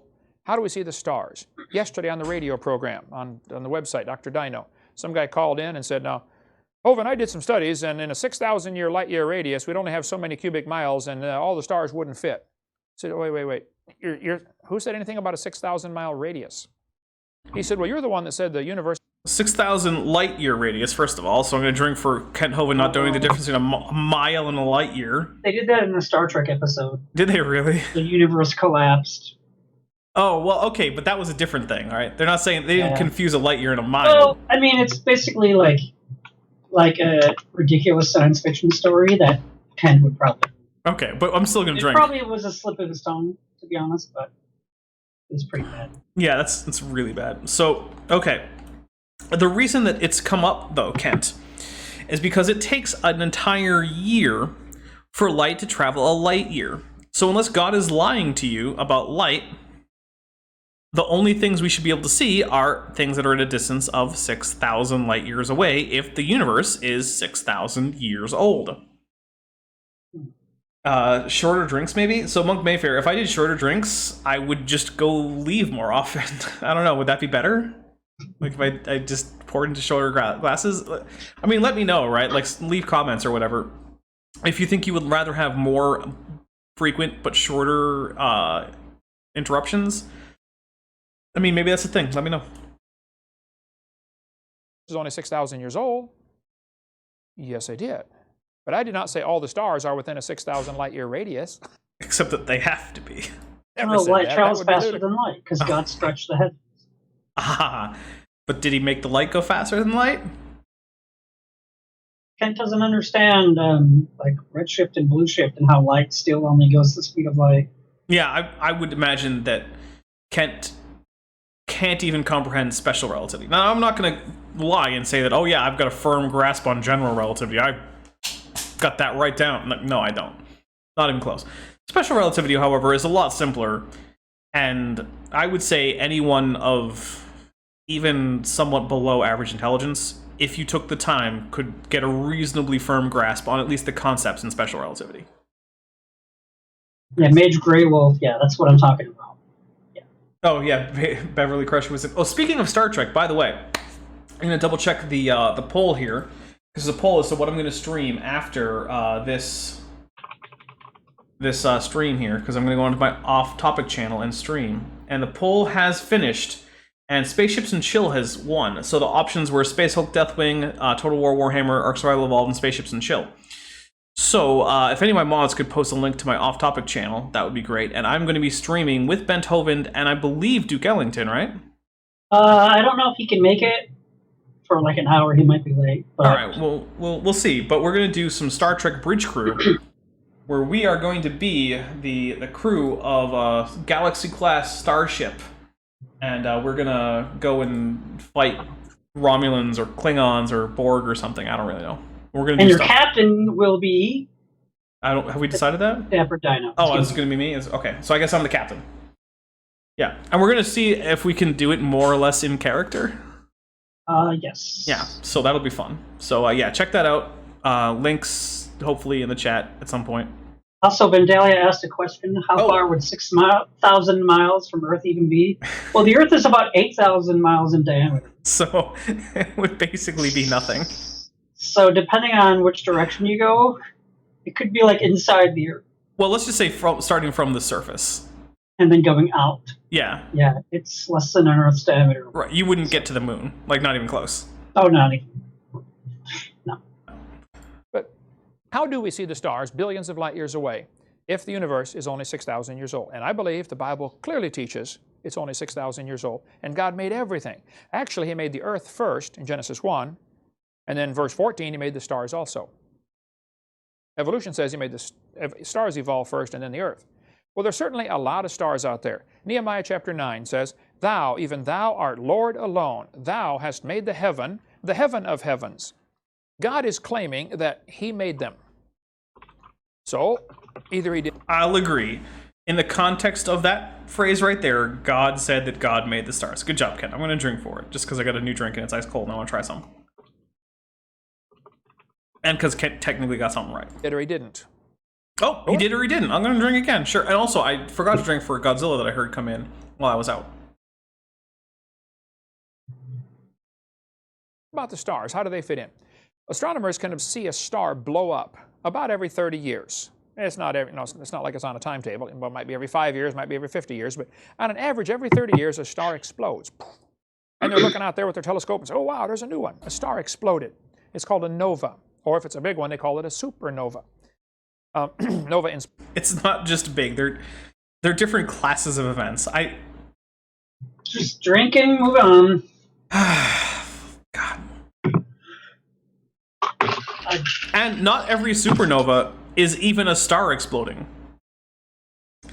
Sometimes it's accreted material on a neutron star being blasted off, and the neutron star itself remains perfectly fine. That's a type 1a supernova, and it's one of those standard candles that Kent likes to pretend doesn't exist. Because, okay, so...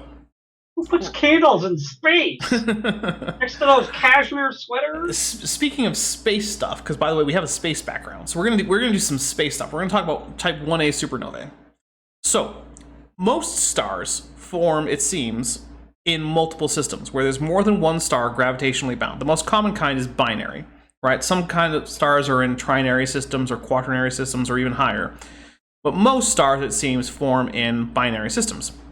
Now, if one of those stars is significantly more massive, which is extremely likely, than the other star, it may go no... Oh, drink for Mothra.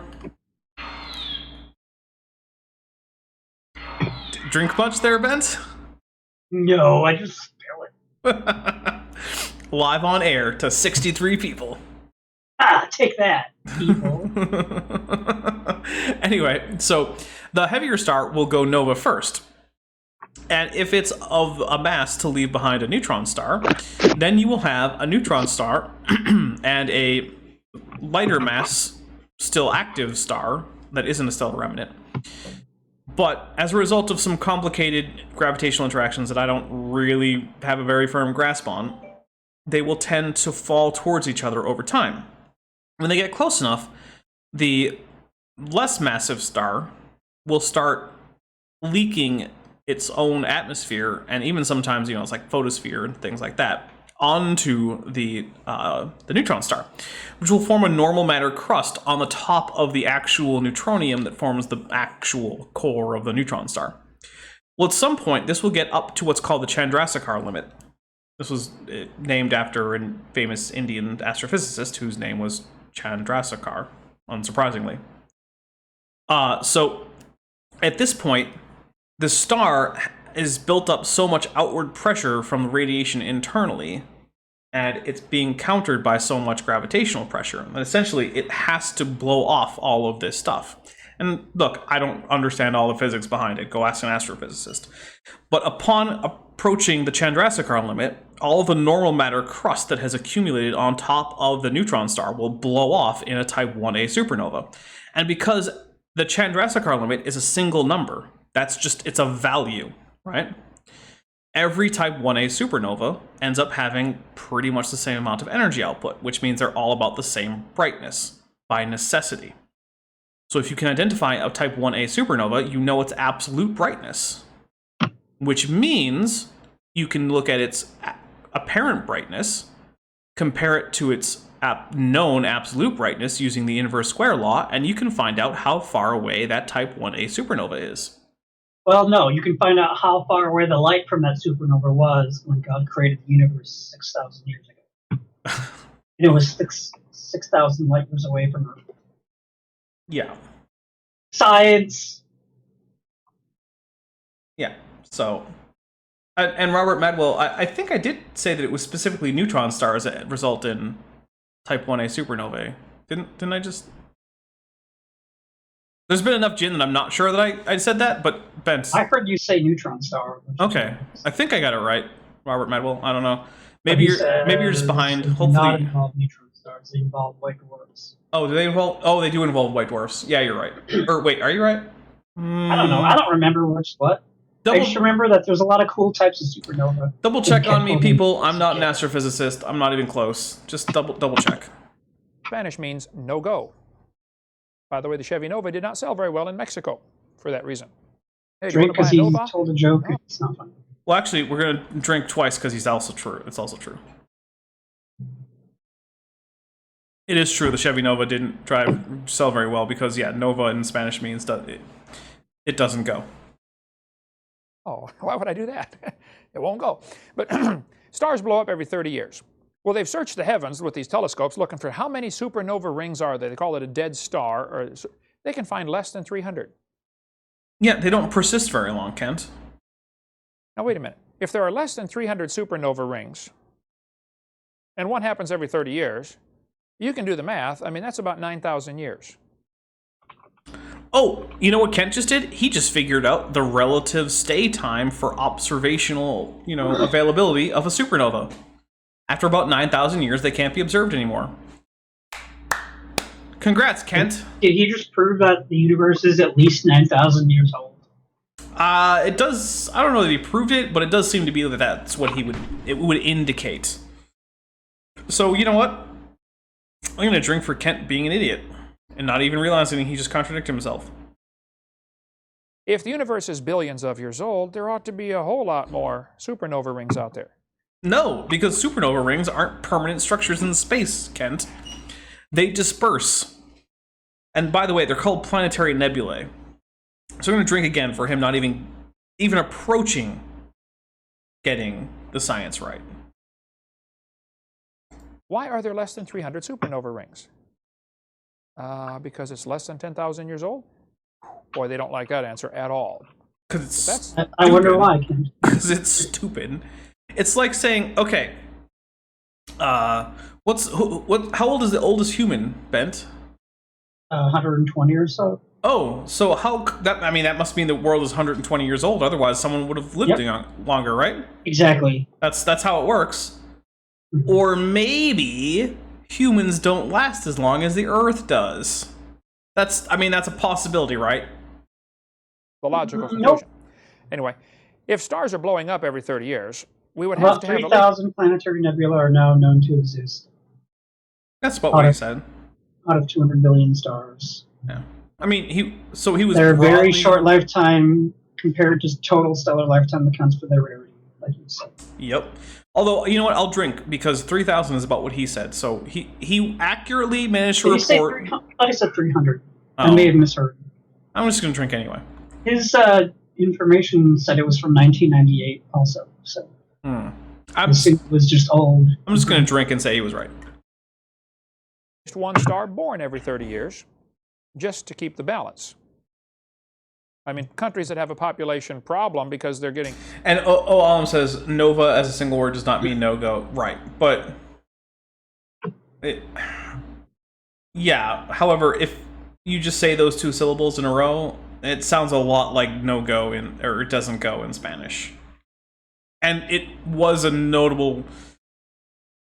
It's a notable part of this story of the Chevy Nova that it sold extremely poorly in Spanish-speaking countries for the reason that people thought that the name was indicative of its quality. Less births and deaths, like Germany. More people are dying than being born.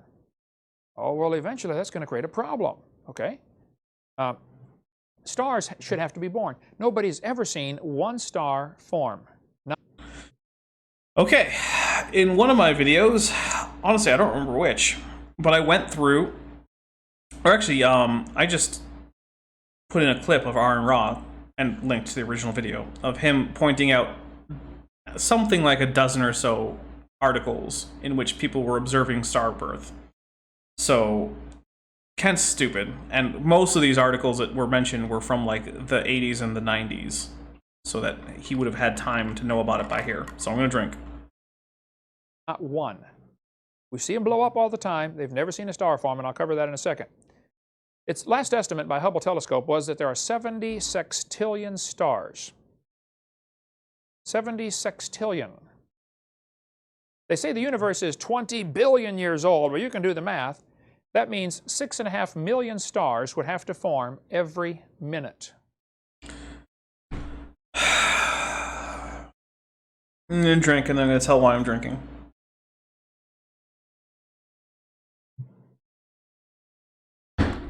Okay.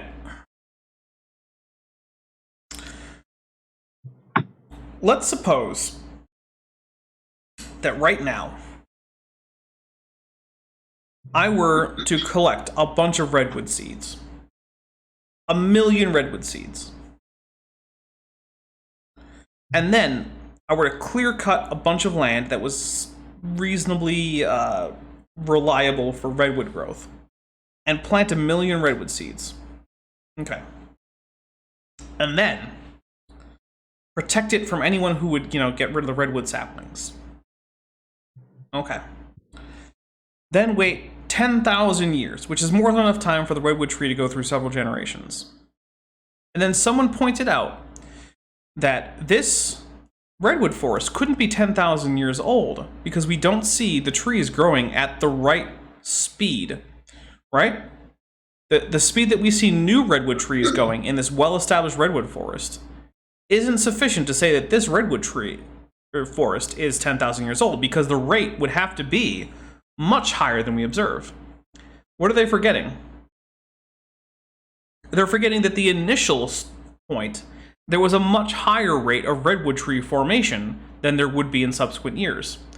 Because in the first few hundred years that it takes a redwood tree to grow to maturity, there would have been 1 million redwood trees growing all at once, which is a huge spike in that rate. And the same thing is true for the universe. As galaxies first started to form, star formation was going off at a much higher rate than it's going now, as a result of the general higher density of the universe as a whole, and the fact that basically it was all just formed of hydrogen clouds. That's no longer the case. So the Big Bang model does not posit a linear rate of stellar formation, or a constant rate of stellar formation. It says that the number of stars that exist in the universe should be, or that form in the universe, should be dropping off as time goes. Because the elements used for stellar formation are reducing as a proportion of the universe as time goes. It's an extremely basic concept, and the fact that I can't tell if he's just an idiot or if he's being dishonest about this. I think he's an idiot. Oh, Rodent, last name, you're in for a half an hour, but then off to the Flat Earth dumpster fire with JM Truth? Well, I'm going to be done in less than a half an hour, so don't worry. You're going to get to see the rest of it. Or rest of this, and then you can go off to JM Truth. We'd have to have 6.5 million stars forming every minute for 20 billion years to make the stars that we know about. It doesn't count the ones we don't know about because we can't see them yet. Who knows how many stars are out there? Except, I'm going to drink again.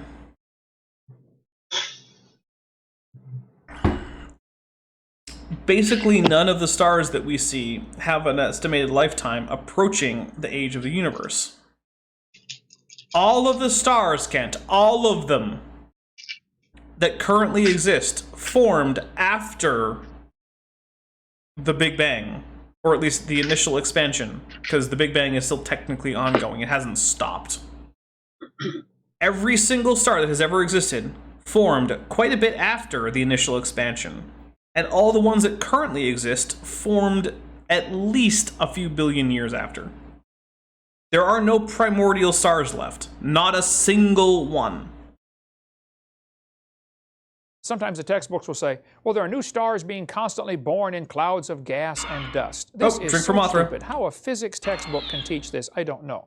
Anybody that knows freshman physics knows when you try to squeeze gases together, pressure builds up, temperature builds up, and it drives them back apart. It's called Boyle's gas law. Boyle's gas law is one of a subset of gas laws. Do you remember what they're called there, Bent? No. It starts with, then there's a word with I. Ideal gas law? That's right. The whole class is called the ideal gas laws. You know what real world gases aren't? Ideal. Yeah. It turns out the ideal gas laws do not actually just simply apply to any gases. Is there a reason for that? Yeah, it's because the ideal gas laws assume that there are no intermolecular interactions between gas particles. But are there? There are. What? What would cause those? Oh, all on sorts a grand of things, scale, like intermolecular forces. But what would cause it on a grand scale in this big cloud of hydrogen floating out? Well, in addition to intermolecular forces, there's also gravity. Have you ever heard of gravity? Another thing is that most models of stellar formation require the gas cloud in question to be fairly cold, which means that it's already starting at an extremely low temperature, which means that as you compress it, the increase in pressure and temperature is going to be fairly minor. Aren't there shock waves from supernova that cause gas clouds to collapse and form new stars? So that is What I'm true. trying to get at. Oh, well, that is true. And so that is what causes, under most stellar formation models, many of the initial, basically density irregularities, which cause larger, or clumps of higher density versus lower density. But once that's established, Bernoulli's principle, and like, none of the ideal gas laws are going to prevent the formation of a star. Nobody has ever seen dust collapsing into a solid. It would take such incredible pressure to do that. I was in a debate one time, and this professor, I asked him, I said, how can you get dust to collapse solid? into a... I don't know what he's getting at with that. You want to drink for it? Is dust liquid? I don't think so. It's not a gas either. Yeah, we'll drink for it. Into a solid. Explain that to me. He said, well, we calculated that if 20 stars explode near each other, it'll produce enough pressure to make a brand new star. I said, now that's brilliant. You got to lose 20 to gain 1. Okay, first, I don't think this ever happened. Second, I've never heard this proposed as a mechanism for stellar formation. Have you? By any actual astrophysicist? I know you probably spend more time with astrophysicist stuff than I do. Have you ever heard I don't know that? if that's true. But no, I've never heard an astrophysicist say it takes 20 stars exploding near each other to make one star. Yeah. I've never heard that. Okay. Until Kent just said it. I said, you ought to run for Congress. You could help those guys borrow their way out of debt, you know. It's not going to get a universe full of stars if you got to lose 20 to gain 1. And even that is only theoretical. It's never been observed, okay? I was in Alamogordo, New Mexico, and they've got a science center down there, and they showed these pictures of star babies. He said, oh, this is a new star forming. No, sir, it's a bright spot, okay? Well, that's what a star looks like in the sky, Kent. One guy in Science magazine admitted, the silent embarrassment of modern astrophysics is we do not know how even a single one of these stars managed. 1986. Okay, so I'm going to have to go ahead and say that based on the things that I've looked into about like when Ken Hovind was incarcerated and things like this, the latest I can reasonably attribute this speech to is 2006, and probably mid-2006. So this quotation was 20 years old. Oh, drink for Godzilla. This was already 20 years old when you gave it, Kent. Okay, let's do a Google Scholar search on air here. Okay, so we're gonna go to Google Scholar. Okay. Stellar formation. Okay. So I get 1,100,000 there. So we're just gonna go to just in, let's see. I'm gonna go custom range. So we're gonna go 2004 to 2005. There are 23,100 results that Kent Hovind could have referenced to talk about stellar formation around the time that he gave this. And I'm being extremely generous by not including 2006 in this, because I don't want to include anything that post-dates when he could have said things. So there are over 23,000 things that Kent Hovind could have quoted that were within a year or two of his speech. And he went to 1986. Okay. So that's the kind of level of source methods. Shout out to RJ, who's in the chat, or at least he was. Yeah. Yeah. 1986. You know what? I don't know what was going on in astrophysics in 1986. Maybe there was some big question about stellar formation in 1986. I don't know. But since then, we've come a long way. To form. Nobody knows how stars can form from dust clouds. No one. No. Maybe no one knew in 1986, Kent. One guy didn't know. Right. In 1986, At least one guy. decades before you gave this lecture. Oh, is that stupid enough? Yeah, I'm going to just go ahead and say it is. One has unambiguously observed material falling into an embryonic star, which should be happening if the star is truly still forming. and no one has caught a molecular cloud in the act of collapsing. Precisely how a section of interstellar cloud collapses gravitationally into a star, a double or multiple star, or a solar system is still a challenging theoretical problem. This is so 1990, and then he just proceeded on like it was the same quote. Like he didn't even bother to point out that it was a different quote. And then 1985. My goodness, that's dishonest enough that I'm just going to drink for it. It's not even the same person giving these two. Did you notice the intonation? He didn't give a break or anything. He didn't pause to say this is a different quotation. He just pretended. Now, okay, granted, he's put up the fact that it's two different citations, but he's put up citations that blatantly debunk himself before and just continued on. Like, remember back when he put up the thing about the nebular hypothesis for the solar system formation and pretended it was about the Big Bang? Yeah, I'm sorry for reminding you of that. Can I retroactively drink for that? Yeah, we'll drink for that too. We'll drink in universe memory of the is stupid. the solar system. Right. It's not the same. So, despite the fact that he's putting up something that debunks what he's saying, he's basically just treating these as a single continuous quotation, even though they were written 5 years apart by different people. Astronomers have yet to find an interstellar cloud in the actual process of collapse. The origin of stars represents one of the most fundamental unsolved problems of contemporary physics. Still doing. This guy said no one really understands how... Monk Mayfair, you've already had half of your 750 milliliter bottle of tequila. Look, there's a reason that we say we do not encourage you to play along. However, we're gonna get to one more quote or claim by Kent, and I think we're gonna do some channel stuff and wrap up because we're getting up on to that 2-hour mark. Star formation proceeds. It's really remarkable. Nobody knows how this happens. So if they tell you new stars are forming, you tell them Kent Hovind said they're confused or they're lying. Yes, tell them that, and then they will laugh at you because you're an idiot for telling them that. All right, so let's see. Channel news. We're gonna start with some channel news. This Thursday, right now, it's looking like it's going to be the final episode of Noah's Zookeeper. So I ended the last one back on Saturday on a bit of a cliffhanger. Yeah, I know. So the cliffhanger may be resolved this Thursday. I'm also thinking about doing a progress update on the speculative evolution, and if that happens, it might actually replace that on Thursday, in which case Noah's Zookeeper might come out the next Thursday. So basically, it'll depend on how tomorrow goes.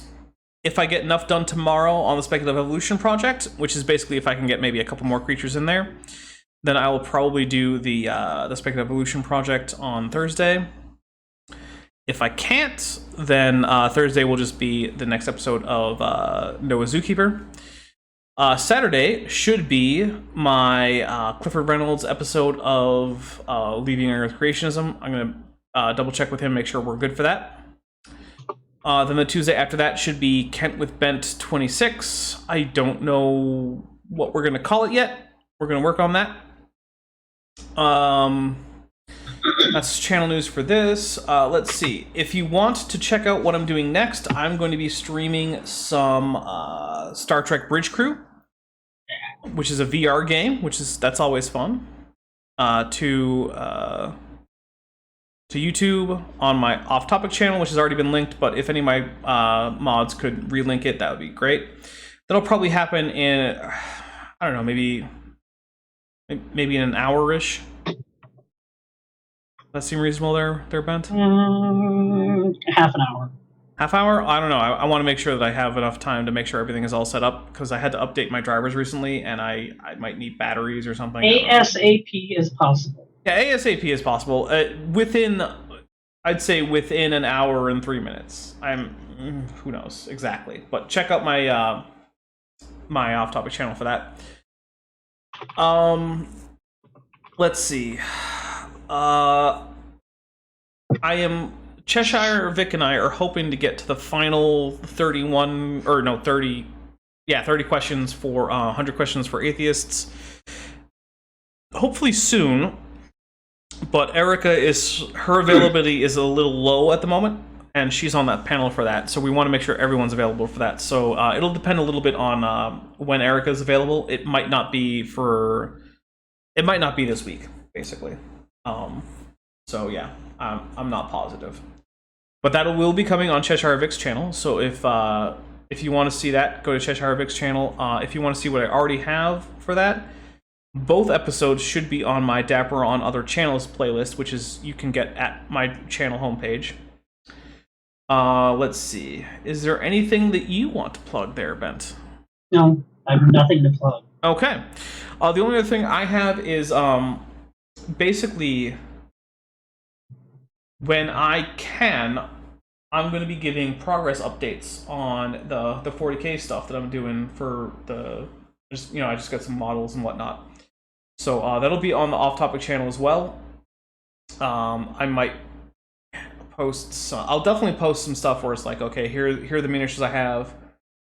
I might even do some sort of like tutorial stuff. I don't know what the timeline is on that, basically because my current plan is the first thing I'm going to do is I'm going to get some HQ stuff, at least 3 squads of Chaos Space Marines and a squad of Havocs.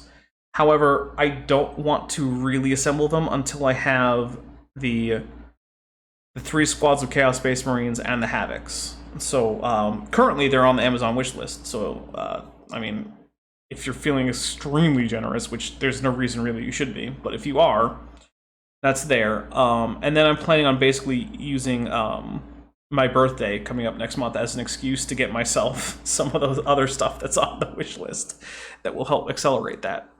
So my birthday is in June, so sometime not long after mid-June, there should be some updates there if that's what you're interested in. There was a new creature posted to the World Anvil for the Speculative Evolution project. So check that out if you're interested in the Speculative Evolution project I'm doing. And I think that's pretty much it. You sure you don't have anything, Bent? No. I have nothing to plug. Okay. Well, yeah. Monk Mayfair says, "Long live the Emperor." I don't know. What about Deaths of the False Emperor? Painting vids, Dapper? I could do painting vids. I would have to get like a tripod or something and a better camera. So I don't know. That's significantly longer term. But I'll say this: if the 40K stuff actually becomes significantly popular, like to the point that I can do things like monetize my off-topic channel, then it's something I would be much more interested in. Until then, though, it's a lot of work to actually do like even like a time-lapse painting video. So it's not something you should expect in the near future unless things become significantly more popular than they are now, basically. So yeah. But thank you very much for coming. Make sure you hit like, and if you want, share this video. Thank you especially to everyone who super chatted. We had super chats from Vandalion 1998, Mothra J Disco, and John Rapp. It is very much appreciated. And I will talk to all of you later on Top Hats Off. And if I don't talk to you then, I'll talk to you Thursday. Oh, also, Monday may be a stream with Landon Kurt Knoll. And if that happens, there probably won't be anything Thursday. That next Thursday after. So, yeah, I'm going to double check with Landon on that. And we're probably going to be doing talking about the influences of sci-fi on modern science and technology. So, forgot about that, but that is probably happening. Tune in for that. I'm not sure when. It'll be posted later.